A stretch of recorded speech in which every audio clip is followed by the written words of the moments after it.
Hello and welcome to a slightly different video from normal. So not a vlog as such, not a travel vlog, but an unboxing.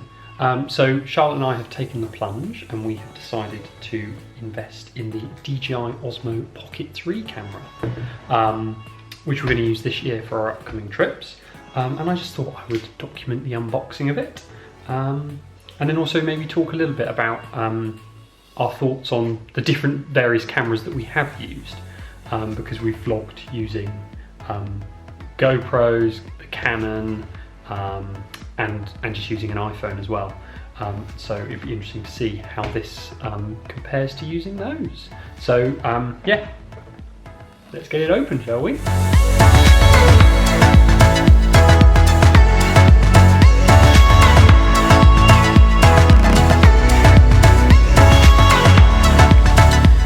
So here we go.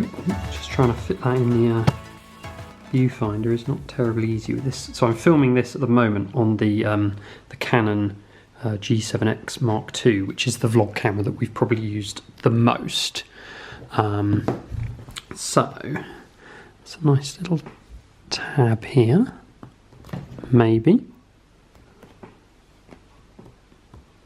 Okay, scrap that. The knife's out. Is that going to work? There we go.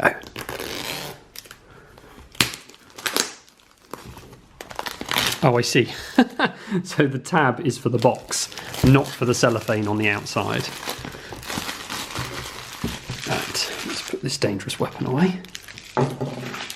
So yeah, this Canon is actually, it's been really good, but I'm just noticing while I'm trying to do this that it has an incredibly sort of short focus. So I'm having to put this camera an incredibly long distance, the Osmo, incredibly long distance away from the actual camera that I'm using. Maybe if we just tilt that up a little bit, there we go. That's better. So, let's get this open, shall we? Now we're going to use the tab.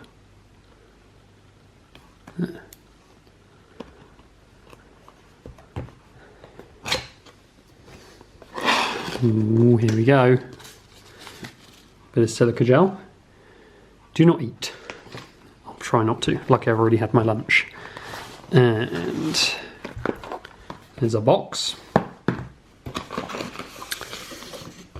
And what have we got here? Some paperwork with these stickers. Okay. And then I'm assuming this has got the camera inside it. So we ended up going for the creator combo. We bought it there was a spring sale that came out a couple of weeks ago, and so we'd been looking at it and I thought actually it's gone into the sale. I think it was about £80 off the standard price, so it was a bit of a no-brainer in the end to go for it. But given that we'd been thinking about it, but there is so this is, I think, a case that we can then use to carry it around in. Yeah, let's move the paperwork to one side, shall we?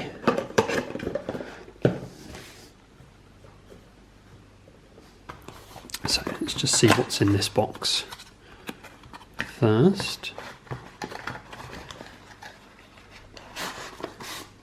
Oh, this is the, yes.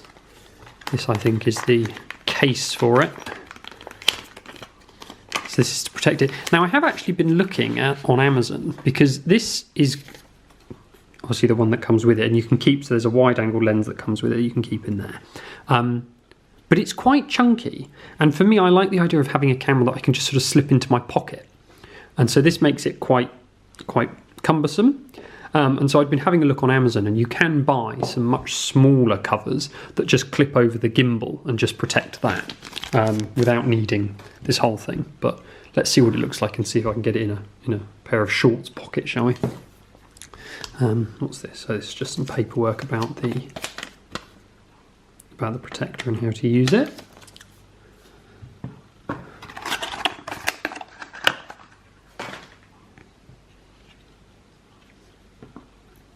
So This is the main event.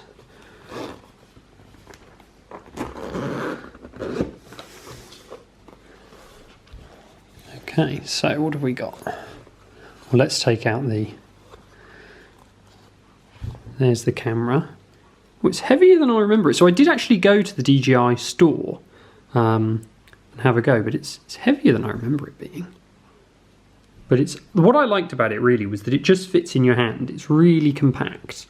Yeah, compared to the Canon, which is a bit more chunky, and also we would often have it with like a handle or something on it, just to make it a little bit easier to hold. There's the camera. And then what else have you got in here? So this, I believe, is the essentially like a battery extender. So you can clip this on the bottom of it, like, yeah, I won't do it now, but you can clip that on the bottom, and then it basically is a second battery for it, so you can charge it back up if you need to. And then there's a screw on the bottom there for attaching any like tripods or stands or anything.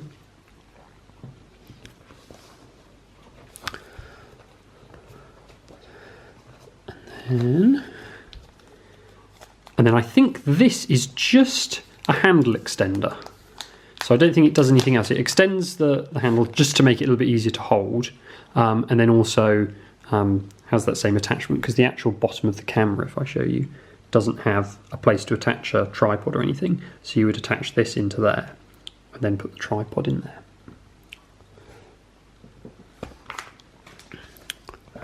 And then so this is the tripod. So you can see that you'd screw that into the bottom there. Now, it was quite low profile, isn't it? It doesn't stand up terribly tall, but there's that. And then, and then this is really getting really professional now with a microphone, which, to be honest, the place I can really think of using this is on a plane, because on a plane it is an absolute nightmare to hear anyone talk. So we probably will use this on the plane, but I can't see us using it anywhere else. I've not quite come around to the idea of wearing a microphone as I go around on my holiday, but we'll see. And obviously we've just got the one, so I suppose if we were going to wear them, we'd probably need one each. And then what else have we got in here? Oh, this is just the sort of wind protector for the microphone. Oh, and the wrist strap, which I will definitely use, because I don't think I want to be dropping this camera with the gimbal as it is. And then, yeah, that, I assume, just slots into the microphone. Actually, let's have a look at that, shall we? Oh yeah, you can see there's a little hole in the top, so you can just slot that in like that. He's got a little bit of hair now. And then what else have we got? Oh, another silica gel. Won't eat that. And then I think this is the charging cable. I wonder what the QR code's for. In fact, there's QR codes on almost all the packaging. So it's a USB-C, so that's good, same as iPhones and things, which I also think means it's quite quick to charge, I've read online. So it means you can, if you've got a battery pack that you use for your phone, you can just plug that in, and I think sort of 20 minutes or so, and it's, back to health. And then one more thing in here. Oh, this is the wide angle lens. Get this open. Yeah, so you can snap that on. And then I think for storage, you can just pop it in here that way around. Just I think it just slots in magnetically. So that's pretty good. And then what's this? Oh, this is so there's a magnetic kind of clip attachment for the microphone. So if you didn't want to clip it sort of onto your collar, you can just use the magnet to keep the microphone attached. So that that slots onto there. Well, it's very strong. That's not going anywhere. So there you have it. These are all the bits that come in the creator combo with the DJI. So you do get quite a lot really, and it was only, I want to say it was less than £100 more than getting the camera on its own. I think the camera maybe came with the handle extender, but I thought that getting the extra battery would be useful because that's quite compact and small, and you can just slot it on to the bottom and keep using it. And then the microphone I thought might be useful if we wanted to film anything on the flights. So yeah, right, let's see if we can get it switched on now. So there we have it, here are all the bits and the bobs. So here is the camera. So we'll just take off the film. Now, I am going to get a little screen protector for this. I need to do that at some point. There's that. And then I think that all you have to do to turn it on is just to flip it like that. Oh, and it's on. There you go. And it's filming. So English. Yes. Scan the QR code to download. Oh, okay. I need to scan the QR code. So I've managed to connect it to my phone. So you can see as I move the camera around, the image there is moving. Okay, and it's telling me all sorts of things I can do using my phone. So I can actually, I see. Very interesting. Right, but anyway, I'm going to put an SD card in because I need to do that before I can actually film anything. So I think the SD card just goes in that side. I'm going to guess which way around it goes. Oh, I guessed wrong. Is that? Okay, so I can really see how this is not in any way waterproof given that the SD card goes in like that and that just stays open. So turn it back on like this. So it's facing forwards. So you can use this control to manually control it. That I'm assuming is to start recording. And wait for it, we're just going to flip it round. And that's me. Hello. It's very good quality actually on the little camera there. That's quite good.